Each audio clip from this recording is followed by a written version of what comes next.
ფერმერული მეურნეობის განვითარების ხელშეწყობის პროგრამის ფარგლებში აჭარის სოფლის მეურნეობის სამინისტრომ დღეს ხელვაჩაურის მუნიციპალიტეტში მცხოვრებლებს მრავალწლიანი კულტურების ნერგები გადასცა.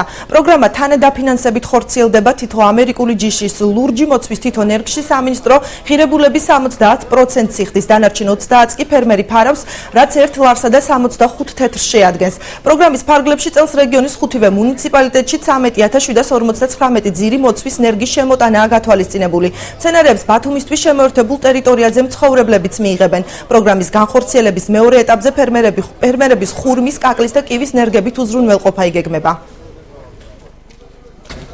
სოფლის მეურნეობის სამინისტრო ახორციელებს ფერმერული მეურნეობის განვითარების ხელშეწყობის პროგრამას, რომელიც მოიცავს 6 ქვეპროგრამას და ერთ-ერთი მათგანი არის მრავალწლიანი ხეხილოვანი კულტურების ნერგებით ფერმერთა უზრუნველყოფის ხელშეწყობა.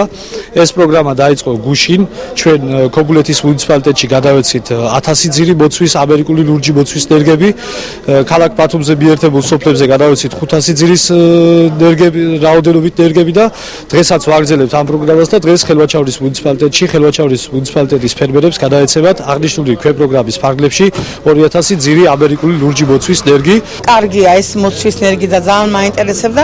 მე გამოვიწერე 10 ძირი და ჯობდა რომ გამომეწერა ბევრი, მაგრამ საშუალებები არ ყოფილა. ძალიან ბევრია მოთხოვნილება.